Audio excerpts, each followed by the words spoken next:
Tout commence par un silence. Un silence que tu n'avais pas prévu. Un silence que tu n'avais jamais vraiment envisagé. Jusqu'ici, tu étais présent, constant, presque prévisible. Tu envoyais ce message de plus, tu relançais la conversation, tu maintenais ce fil fragile entre vous. Et puis, un jour, tu arrêtes. Pas de dispute, pas de reproche, juste, tu cesses d'insister. Et c'est précisément à cet instant que quelque chose bascule dans son esprit. Parce que contrairement à ce que beaucoup pensent, l'absence n'est pas vide. Elle est pleine de sens, elle est pleine de questions.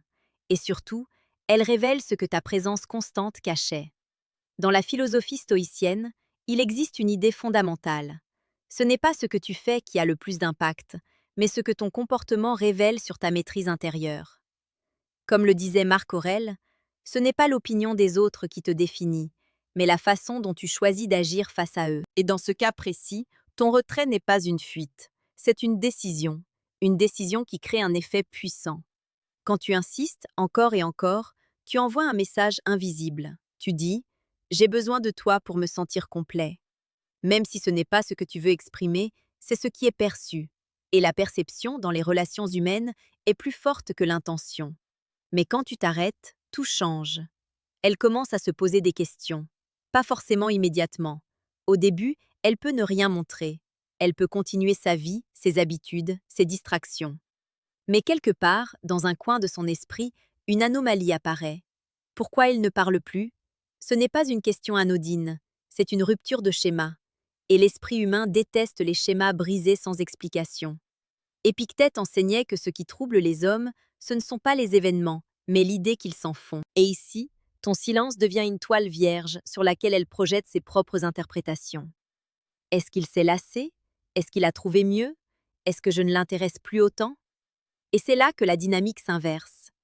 Parce que tant que tu étais celui qui poursuivait, elle était dans une position confortable. Elle recevait ton attention sans avoir à la mériter pleinement. Mais dès que tu retires cette attention, tu changes la valeur perçue de ta présence. Tu deviens incertain. Et l'incertitude attire. Pas parce qu'elle est manipulatrice, mais parce que le cerveau humain est programmé pour chercher à comprendre ce qui lui échappe. Ce qui était acquis perd de sa saveur.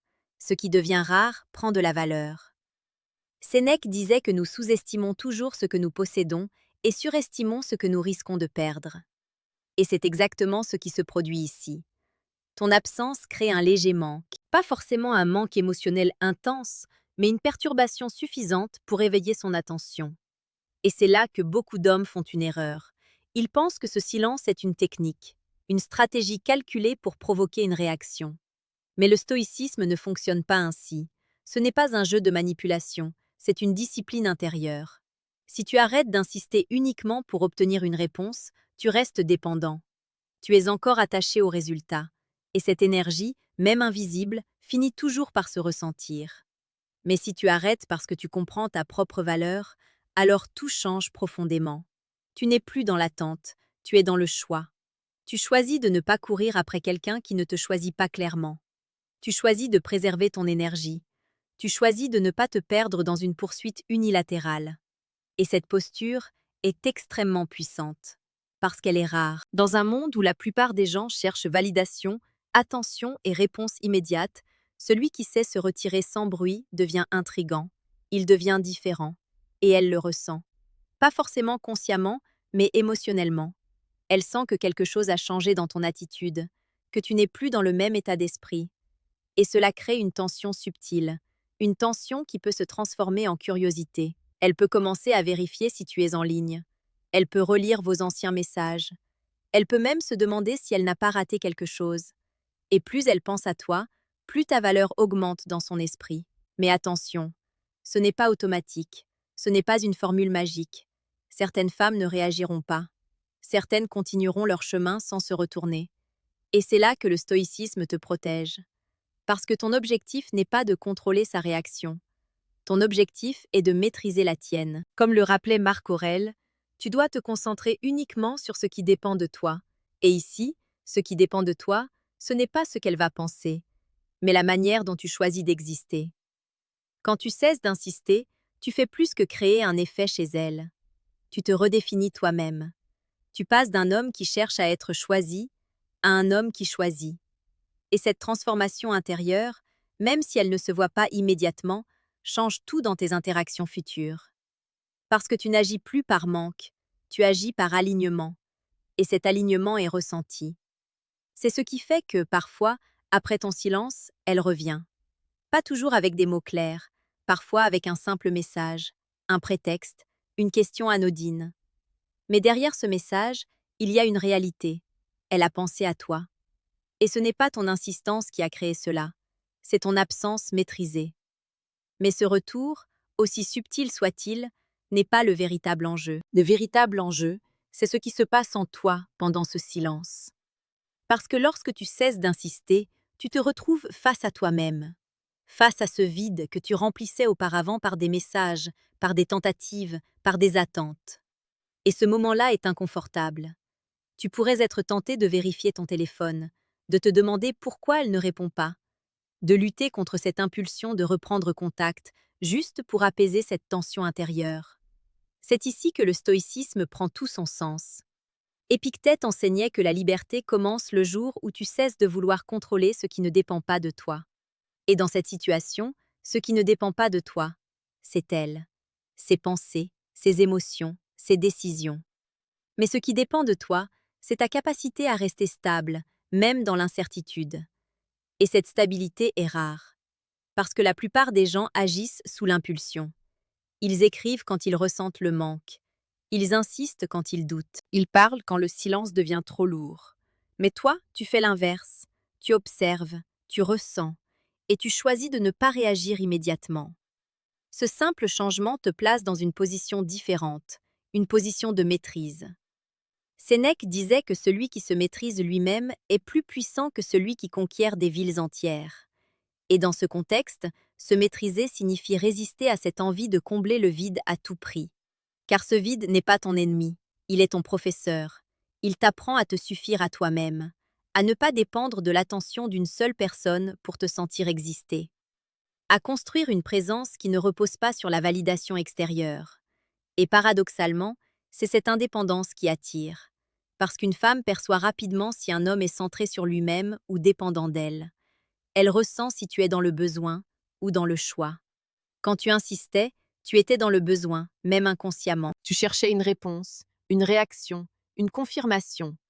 Mais maintenant que tu t'es retiré, tu envoies un message beaucoup plus puissant. Tu montres que tu peux partir. Pas par orgueil, pas par manipulation, mais par respect pour toi-même. Et ce respect change la perception qu'elle a de toi. Elle commence à te voir autrement, non plus comme quelqu'un d'acquis, mais comme quelqu'un de libre. Et la liberté est attirante, parce qu'elle crée une forme de tension émotionnelle, une sensation que quelque chose peut échapper. Et comme le disait Sénèque, nous attachons plus de valeur à ce qui peut disparaître qu'à ce qui est constamment présent. Mais il y a un autre aspect, plus profond encore. Quand tu cesses d'insister, tu la forces, indirectement, à révéler sa véritable intention. Parce que tant que tu faisais tout le travail, elle n'avait pas besoin de s'impliquer pleinement. Elle pouvait rester dans une position passive, confortable. Mais maintenant, si elle veut maintenir le lien, elle doit faire un pas. Et ce pas est révélateur. Soit elle revient vers toi, avec plus d'intérêt, plus de curiosité, parfois même plus d'investissement. Soit elle reste silencieuse. Et dans les deux cas, tu gagnes en clarté. Car le stoïcien ne cherche pas à forcer les choses. Il cherche à voir les choses telles qu'elles sont. Marc Aurèle écrivait que la vérité n'a pas besoin d'être embellie. Elle a simplement besoin d'être acceptée. Et ici, la vérité se révèle dans l'absence. Si elle ne revient pas, ce n'est pas une perte, c'est une information, une réalité que tu peux enfin voir sans illusion. Si elle revient, ce n'est pas une victoire, c'est une opportunité, une nouvelle dynamique qui doit être gérée avec lucidité. Dans les deux cas, tu restes centré. Et c'est cela, la véritable force. Parce que tu ne dépends plus du résultat. Tu avances avec ou sans elle. Et c'est précisément cette posture qui transforme ton énergie. Tu deviens moins prévisible, mais plus stable. Moins disponible, mais plus présent quand tu choisis de l'être. Moins dans la poursuite, mais plus dans l'attraction naturelle. Et elle le ressent. Elle peut ne pas mettre de mots dessus, mais elle sent que tu n'es plus le même. Que quelque chose en toi s'est ajusté. Que tu ne cherches plus à convaincre, mais simplement à être. et cela change profondément la manière dont elle interagit avec toi. Ses messages peuvent devenir plus engagés, ses réponses plus rapides, son ton plus curieux, parce qu'elle cherche à comprendre ce qui a changé. Et ce qu'elle cherche réellement à comprendre, c'est toi. Mais attention à ne pas tomber dans un piège subtil, le piège de jouer un rôle.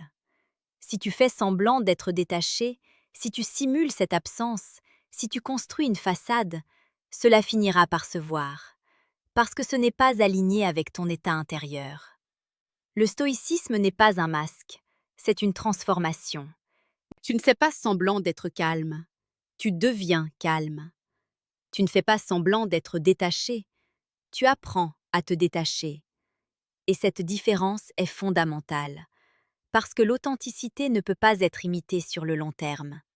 Alors quand tu cesses d'insister, fais-le pour les bonnes raisons.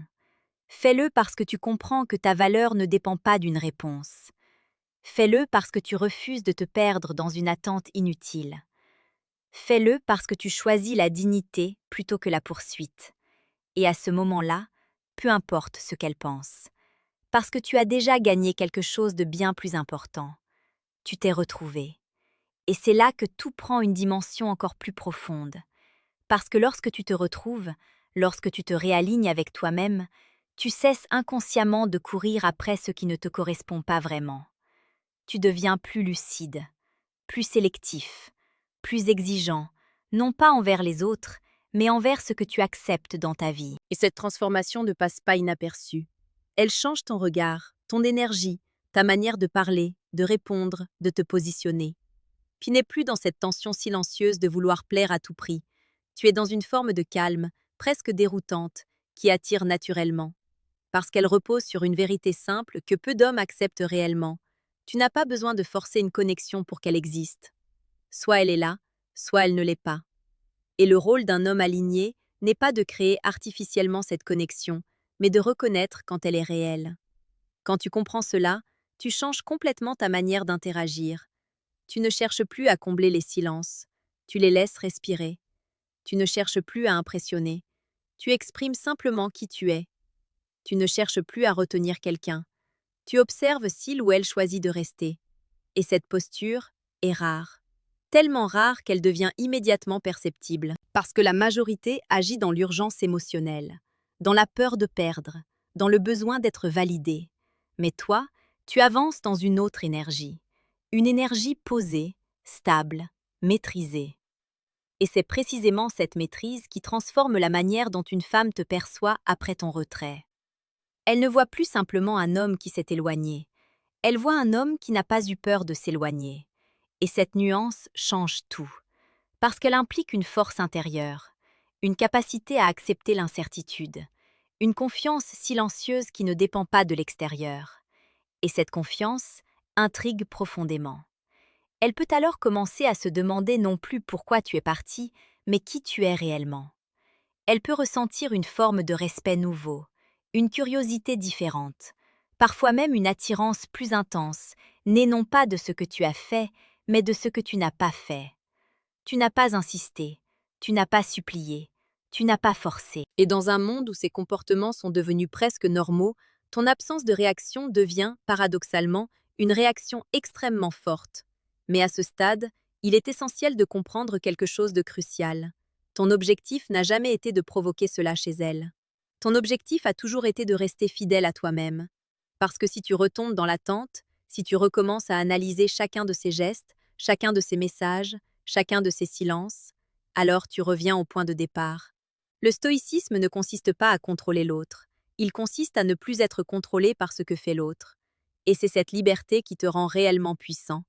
Une puissance calme, discrète, invisible au premier regard, mais profondément ressentie. Alors si elle revient, accueille-la sans te perdre. Ne change pas ton rythme pour correspondre au sien. Ne redeviens pas celui qui insiste. Reste celui qui choisit. Observe ses actions. Ressens l'équilibre. Laisse la relation se construire naturellement, sans forcer.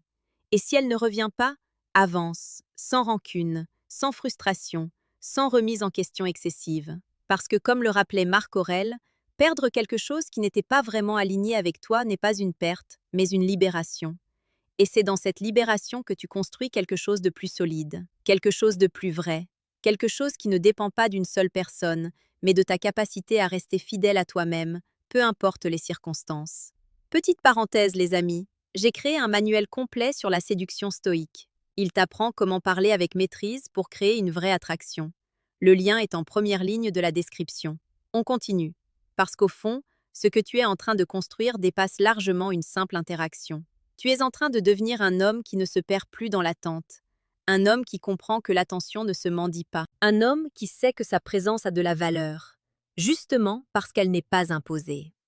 Et si ce message résonne en toi, si tu comprends cette dynamique, alors assure-toi de rester entouré de ce type de réflexion.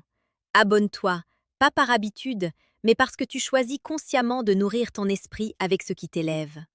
Parce que la vérité, c'est que la plupart des gens ne changeront jamais cette manière d'agir. Ils continueront à insister, à courir, à espérer. Mais toi, tu peux faire différemment. Tu peux choisir le calme au lieu de l'urgence, la maîtrise au lieu de l'impulsion, la valeur au lieu du besoin. Et dans ce choix, tu ne perds jamais. Parce que même dans le silence, même dans l'absence, même dans l'incertitude, tu restes en contrôle de l'essentiel, toi-même.